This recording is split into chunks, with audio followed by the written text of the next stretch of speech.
Hello, my name is Bennett Goldberg. I'm a professor of physics and director of STEM education initiatives at Boston University. I'm going to talk to you for a few minutes about critical thinking. We're using the concept of critical thinking to really frame two of the components of this active learning module, one on inquiry-based labs and one on problem-based learning. Both of them are grounded in this idea of critical thinking, so we'll just spend a few minutes talking about what critical thinking is.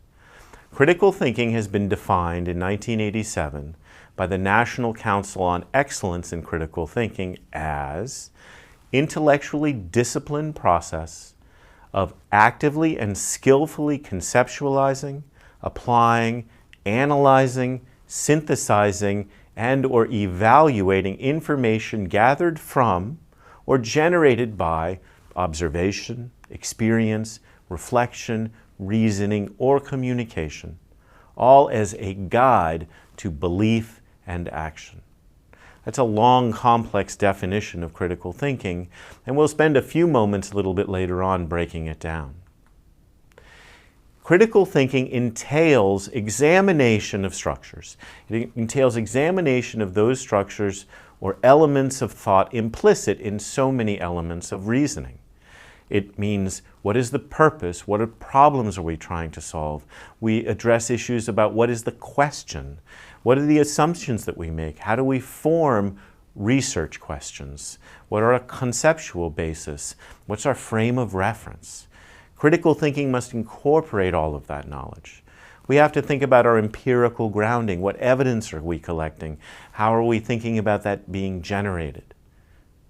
And then finally, we have to worry about the reasoning that takes us from our concepts, our basis of understanding, through looking at the data, the evidence in front of us, to the final implications and consequences of that action. And we also have to always incorporate objections from an alternative viewpoints.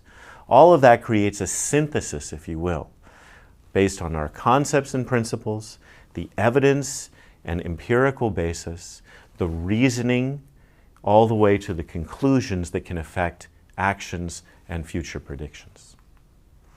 Critical thinking encompasses a large family of thought processes and thought modes, not just the scientific thinking that we think about in STEM education, but also mathematical thinking, anthropological thinking, moral thinking, philosophical thinking. All of those are elements of this family that goes from concepts to evidence to conclusions to actions. Critical thinking has two primary components. The first is that there's a set of information and belief-generating processing skills. And the second, that there's a habit based on your intellectual commitment of using those skills to guide behavior. So again, it's the idea that I have a skill or you have a skill, and through that skill it can generate information and analysis processes, and that we in fact use that skill in reasoning to reach conclusions that can change behavior. So it's nice to see what critical thinking is not based on that definition. It is not the mere acquisition and retention of information alone, right? That's the lowest level of Bloom's taxonomy. It is not even the set of processing skills that you might have.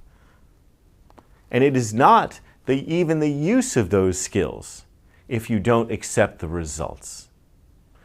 So the critical thinking has those components of this set of skills of information gathering and processing and reasoning, and then the habits and behaviors to use them in a particular end. So critical thinking in STEM education is really around using evidence and data to guide conclusion formation and knowledge generation. I'm showing you two images here from Cynthia Brame's video that you'll see a little bit later on inquiry-based labs.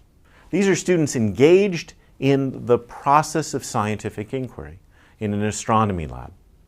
They're looking at data about galaxies, they're forming research questions, they're examining the evidence, They're using that evidence to create conclusions. They're going through this inquiry cycle, all the way to the presentation and even the argumentation and refinement towards the end. So that's an excellent example in STEM education of critical thinking. The other place that critical thinking comes in is discovery-based laboratories. We use that a lot in my studio physics classroom, where we'll give students the opportunity to just explore observation space. What happens when I take a magnet and push it through a coil? What if I flip the north to the south and push it in again? What if I change the rate at which the magnet is entering the coil and exiting? What does the galvanometer attached to the coil measure? And allow that observation set to generate questions and have those questions then be asked through some simple experiments to lead to the conclusions that we want our students to get. The other place that we can use critical thinking to frame ideas around STEM education is in the space of problem-based learning. Problem-based learning is generally done in groups where students get together and face a larger challenge that is often grounded in our society, maybe a global challenge, but are well-defined problems that require a variety of skills to attack them. Students in problem-based learning have to be able to work together, have to be able to do observations, collect evidence, and then bring that evidence together in a conceptualized way.